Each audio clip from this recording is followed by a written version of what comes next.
राष्ट्रपति चुनाव में कांग्रेस की ओर से हुई क्रॉस वोटिंग के बाद कांग्रेस के प्रदेश अध्यक्ष करण माहरा जल्द ही कांग्रेस आलाकमान से मुलाकात करने जा रहे हैं। दरअसल कांग्रेस के प्रदेश मुख्यालय में चर्चाओं का दौर चल रहा है कि आखिर किसने क्रॉस वोटिंग की है। करण माहरा ने कहा है कि सोनिया गांधी को समन जारी किए जाने के खिलाफ कांग्रेस जन 26 तारीख को गांधी पार्क में सत्याग्रह करने जा रहे हैं। उसके बाद वो दिल्ली जाकर शीर्ष नेताओं के साथ मुलाकात करेंगे। थोड़ा उसमें परिवर्तन हुआ है क्योंकि 26 तारीख को सोनिया जी को फिर से समन किया है। 26 तारीख को हम यहाँ सत्याग्रह करने वाले हैं गांधी पार्क में, और उसके बाद ही फिर जो टाइम वहाँ आगे का प्रस्तावित होगा उसमें करेंगे। चर्चाएं यहाँ की स्थितियों को लेकर है, क्रॉस वोटिंग को लेकर है, जो आप कांग्रेस को हम कैसे स्ट्रेंथ दें, आगे को मजबूत बनाएं, उन सारी चीज़ों को लेकर वहाँ विचार विमर्श होना है। उसी के लिए मैं जाने वाला हूँ। उत्तराखंड कांग्रेस की तिरंगा यात्रा को लेकर एक महत्वपूर्ण बैठक कांग्रेस प्रदेश मुख्यालय में हुई। बैठक कांग्रेस के प्रदेश अध्यक्ष करण माहरा की अध्यक्षता में हुई और इस बैठक में नेता प्रतिपक्ष यशपाल आर्य, पूर्व प्रदेश अध्यक्ष प्रीतम सिंह, पूर्व प्रदेश अध्यक्ष गणेश गोदियाल, पूर्व विधानसभा अध्यक्ष गोविंद सिंह कुंजवाल मौजूद थे। पूर्व मुख्यमंत्री हरीश रावत वीडियो कॉन्फ्रेंसिंग के माध्यम से बैठक से जुड़े। इस दौरान 9 अगस्त को शुरू होने जा रही तिरंगा यात्रा को लेकर मंथन किया गया।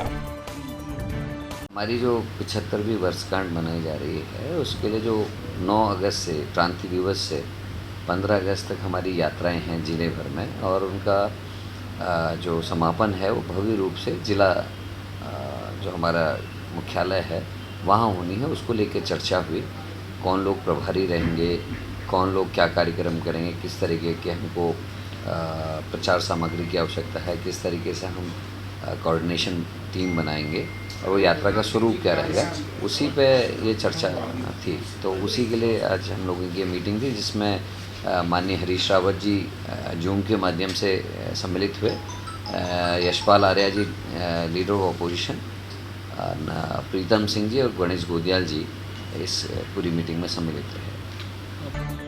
डेंगू की रोकथाम के लिए राजधानी देहरादून स्थित दून मेडिकल कॉलेज में मरीजों के लिए आइसोलेशन वार्ड बनाया गया है। इसकी देखरेख के लिए नोडल अधिकारी की तैनाती भी की गई है। सीएमएस ने बताया कि डेंगू होने पर मरीजों के लिए उचित दवाइयों का प्रबंध कर दिया गया है। इसके अलावा ब्लड प्लेटलेट्स का भी इंतजाम किया जा रहा है ताकि मरीजों को कोई परेशानी न हो।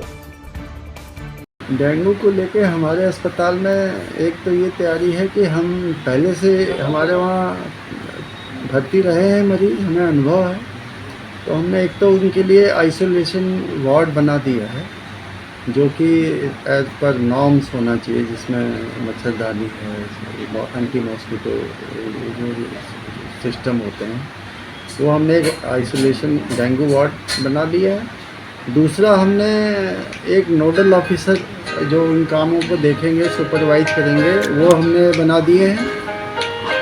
तीसरी चीज़ ये है कि हम जो दवाइयाँ हमें उस अगर दौरान मरीज़ हमारे अस्पताल में कोई भर्ती होते हैं, उनके लिए भी हमारे वहाँ पूरी दवाइयाँ हैं जो आवश्यक दवाइयाँ चाहिए।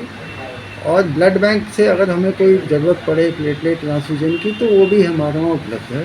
हमारे वहाँ ब्लड सेपरेटर है, तो जब ज़रूरत पड़ेगी हमें कि प्लेटलेट की कमी है, तो हम प्लेटलेट के लिए भी इंतज़ाम हम करते रहे हैं, पहले भी करते रहे, और वो हम निःशुल्क करते हैं। जो भी अस्पताल में भर्ती होगा डेंगू का पेशेंट, अगर उसको कोई भी ट्रीटमेंट है तो वो निःशुल्क के रूप में हम उसको एडमिट करेंगे और हम पूरा प्रॉपर इलाज करेंगे। तीसरी चीज़ ये है कि ओपीडी सिस्टम में जो भी मरीज़ बुखार के आ रहे हैं, जिनको हल्के दाने निकल रहे हैं, उनका हम टेस्ट करा रहे हैं। एक एंटीजन टेस्ट होता है और एक एलाइजर टेस्ट होता है, और उसमें अगर कोई पॉजिटिविटी आएगी तो फिर हम वो सीएमओ के माध्यम से प्रशासन को इन्फॉर्म करेंगे कि किस इलाके से वो आया है, ताकि सीएमओ के माध्यम से उस इलाके की सर्विलेंस किया जाए, और जो भी प्रिवेंटिव पार्ट या ट्रीटमेंट पार्ट किए जाना है, कहाँ से वो आया है, कहाँ से फोकस पहुंचा है, उस इलाके में क्या स्थिति है, ये मुख्य चिकित्सा अधिकारी के माध्यम से ये कार्य किया जाना है। लेकिन जो भी रिपोर्टें हमारे पास पॉजिटिव आएंगी, हमारा नियम तय हमको सीएमओ को इन्फॉर्म करना है कि ये पॉजिटिविटी कहीं से आ रही है। आने वाले समय में लोकसभा चुनाव में बड़ी जीत दर्ज करने के मकसद से बीजेपी टिहरी मंडल की बैठक टिहरी पार्टी मुख्यालय में हुई। बैठक की अध्यक्षता बीजेपी मंडल अध्यक्ष विजय सिंह कठैत ने की। बैठक में टिहरी के विधायक किशोर उपाध्याय, बीजेपी जिला अध्यक्ष विनोद रतोड़िया और वरिष्ठ बीजेपी नेता खेम सिंह चौहान मौजूद रहे। इस पर ये बैठक आहूत की गई है क्योंकि हमारे जो राष्ट्रीय पदाधिकारी की बैठक होती है, उसके बाद हमारी प्रदेश कार्यकारिणी की बैठक होती है, उसी तरह जो है जिले के पदाधिकारियों की बैठक होती है और उसके बाद फिर मंडलों के पदाधिकारियों की बैठक बुलाई जाती है। उसी परिप्रेक्ष्य में आज ये बैठक बुलाई गई है। जो मंडल कार्यकारिणी है, मोर्चों के अध्यक्ष हैं और अपने बूथों के अध्यक्ष हैं और शक्ति केंद्र के संयोजक हैं। आगामी जो पार्टी के कार्यक्रम हैं उनको लेकर ये बैठक जो आज बुलाई गई है, इसमें अग्रिम कार्यक्रमों को लेकर जो लोकसभा के लिए तैयारी चल रही है उसके सापेक्ष में बैठक बुलाई गई है। रुद्रप्रयाग जिले की रेल परियोजना प्रभावित ग्राम पंचायत नरकोटा के लोगों ने मेगा कंपनी के खिलाफ प्रदर्शन किया। लोगों ने कंपनी अधिकारियों का घेराव किया। उनका आरोप है कि कंपनी उनके साथ अनावश्यक मनमानी कर रही है। गांव के युवक जो कंपनी में कार्यरत है उन्हें अन्यत्र भेजा जा रहा है, जबकि सभी युवक पूरी मेहनत और अनुशासित तरीके से काम कर रहे हैं। उन्होंने कहा कि कंपनी ने गाँव के रास्तों को तोड़ दिया, प्राकृतिक गधेरों में केमिकल डाला जा रहा है। 2 लड़के ड्यूटी के दौरान घायल हुए, जिनका मेडिकल क्लेम अभी तक नहीं दिया गया और कुछ लोगों को लंच टाइम भी नहीं दिया जा रहा है। में जो हमें चाहिए यहाँ पे मेगा कंपनी हो या मैक्स कंपनी हो, क्योंकि इन लोगों के द्वारा यहाँ पर जो ये केमिकल जो मैं आपको वीडियो के माध्यम से दिखाना चाहता हूँ, ये सारा ये हमारे नाले में ये केमिकल जा रहा है और नीचे हमारा प्राकृतिक ये शिवालय है जो कि हमारे बच्चे जा रहे हैं और कपड़े बिल्कुल बराबर। और इसमें जो ये फाइबर है, चाहे मैक्स कंपनी हो चाहे मेगा कंपनी हो, ये फाइबर बिल्कुल नदी में जा रहा है। इसका कोई वो नहीं। आप नदी के किनारे कहीं भी बैठ जाइए, नरकोटा के बाद या देखिए, आज हमारे लोगों ने जो ग्राम पंचायत नरकोटा हमारे लिए प्रभावित गाँव है ये, और यहाँ पर आज हमारे लोगों ने काफ़ी आक्रोश ने यहाँ पर आंदोलन किया, क्योंकि हमारे लोगों को मेगा कंपनी है उसके द्वारा अनावश्यक रूप से परेशान किया जा रहा है। और हमारे यहाँ पे एक सिंथेटिक बेस पे हम गए, क्योंकि हमारी ज़मीन गई, रोजगार ठप हो गया, हमारे होटल टूट गए, मकान चले गए, और इस बेस पे हम यहाँ पे जॉब नौकरी कर रहे हैं हमारे लड़के हमारे गाँव के। और उनको इधर कभी इधर भेजा जा रहा था, इधर भेजा जा रहा है। 2 लड़के हमारे घायल, उनको अभी तक उनको जो मेडिकल का वो मिलता है वो भी नहीं मिला, कोई पैसा नहीं मिला। इसके साथ ही हमारे जो प्राचीन मंदिर है शिवालय, उसका रास्ता तहस नहस कर दिया कंपनी ने। जो गधे रहे यहाँ पर, उसमें केमिकल का पानी डाला जा रहा है गधेरे में। मुआवजा मिली हमें 3-4 बार यहाँ पे हमारे यहाँ घरों में 4-5 बार वीडियोग्राफी हो चुकी है। हमें सराहना मिल चुकी है कि हाँ मुआवजा मिलेगा, लेकिन अभी तक हमें कोई मुआवजा नहीं मिला। आज आपने काम भी यहाँ पे अलग हुआ था कुछ? ये है कि यहाँ पे जो हमारे जमीन धारक हमारे भाईबंदी है कि चलो जी आप यहाँ नहीं वहाँ करोगे, काम इधर करोगे, मतलब इनकी अपनी मनमानी चल रही है, जिसमें मतलब हमारे जो लोकल लोग हैं वो कुछ बोल नहीं पाते हैं, इसलिए उनकी अपनी ऊपर से मनमानी चलती है कि आप यहाँ करोगे, यहाँ नहीं करोगे। रुद्रप्रयाग जिला अस्पताल में पेट दर्द की शिकायत पर अस्पताल में भर्ती एक 17 वर्षीय नाबालिग ने बच्चे को जन्म दिया। नाबालिग अपनी मां के साथ अस्पताल में आई थी। नाबालिग की मां ने प्रेगनेंसी की बात डॉक्टरों से छुपाई रखी। बताया जा रहा है कि रात को ज्यादा दर्द होने के बाद नाबालिग की मां उसे शौचालय में ले गई, जहां काफी देर तक नाबालिग को रखा गया। नाबालिग ने वहीं पर ही नवजात को जन्म दे दिया। सुबह जब सफाई कर्मचारियों ने शौचालय में मृत नवजात को देखा तो अस्पताल प्रशासन सख्ते में आ गया। कल दोपहर करीब 1 बजे एक 18 वर्ष की एक युवती यहाँ चिकित्सा फिजिशियन के पास आई उपचार कराने के लिए। तो फिजिशियन ने उनको देख करके जांच करी, जांच करवाई तो उनका जो हीमोग्लोबिन था 3 ग्राम निकला।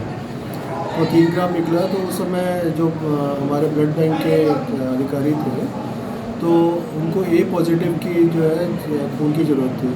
तो उस समय ए पॉजिटिव खून यहाँ पे अवेलेबल रहता है। तो उन्होंने उनसे और उनके अभिभावकों से कहा कि चूँकि ये ब्लड ग्रुप का खून यहाँ अवेलेबल नहीं है तो और 3 ग्राम है तो इनको जो है अत्यधिक जो है ये खतरे को वाली बात है, तो इनको जो खून चढ़ाना जरूरी है, आवश्यक है। तो इनको जो है आप तुरंत इनको मेडिकल कॉलेज ले जा करके इनका जो है बेहतर उपचार करवाइए। तो उन्होंने कहा नहीं साहब, हमने उनके अभिभावकों ने कहा हमने कहीं नहीं जाना है, यही के लोकल के थे वो रहने वाले, तो हमने कहीं नहीं जाना, हमने चिकित्सालय में ही उपचार कराना है। तो उन्होंने अपना जो है लिखित यहाँ कंसेंट दी कि साहब जो है जो कुछ भी करना है, इलाज करना है वो यही कर लीजिए। हल्द्वानी में कुमाऊं कमिश्नर दीपक रावत ने अपने कैंप कार्यालय में जनता दरबार लगाया, जिसमें कुमाऊं मंडल के विभिन्न जिलों से फरियादी सड़क, बिजली, पानी, जमीन के फर्जी बाड़े और अवैध कब्जे जैसी शिकायतों को लेकर पहुंचे। इस दौरान कुमाऊं कमिश्नर दीपक रावत ने मीडिया से बातचीत करते हुए बताया कि लगातार जनता दरबार में जमीन से जुड़े फ्रॉड के मामले बढ़ते जा रहे हैं, लिहाजा वो इसे भूमि की खरीद फरोख्त को रोकने के लिए बनाई गई टास्क फोर्स के सामने रखेंगे।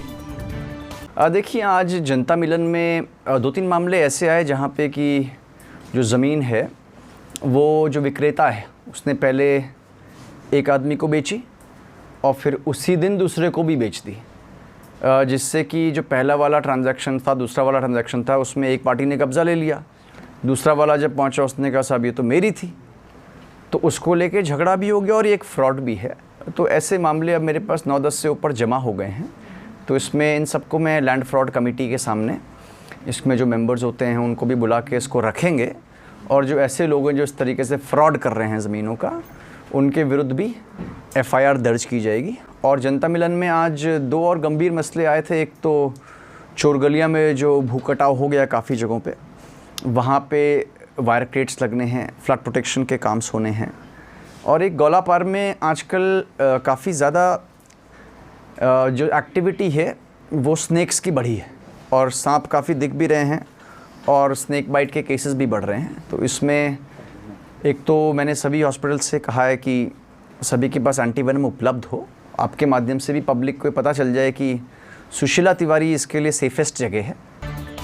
हल्द्वानी में कुमाऊं रेंज के डीआईजी नीलेश आनंद भरने ने बताया कि साइबर फ्रॉड कुमाऊं मंडल में लगातार बढ़ता जा रहा है, जिसके मद्देनजर अब हल्द्वानी डीआईजी कैंप कार्यालय में ही क्षेत्रीय साइबर सेल का गठन किया गया है और यहां पर हाईटेक ऑफिस भी बनाया जा रहा है, जिसमें साइबर ठगी के शिकार पीड़ितों के लिए मोबाइल और व्हाट्सएप नंबर से ही शिकायत दर्ज करवाने की व्यवस्था की गई है।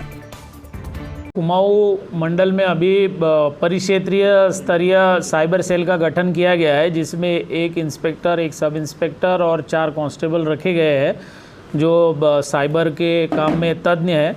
तो इसमें फ़िलहाल जो है अभी जो भी मामले SR केस के 2 लाख से ऊपर के फ्रॉड आते हैं उसकी SR रिपोर्ट बन रही है, वो रेंज स्तर पे आएगी। उसका जो मॉनिटरिंग होगा और सुपरविज़न जो है रेंज स्तर से किया जाएगा।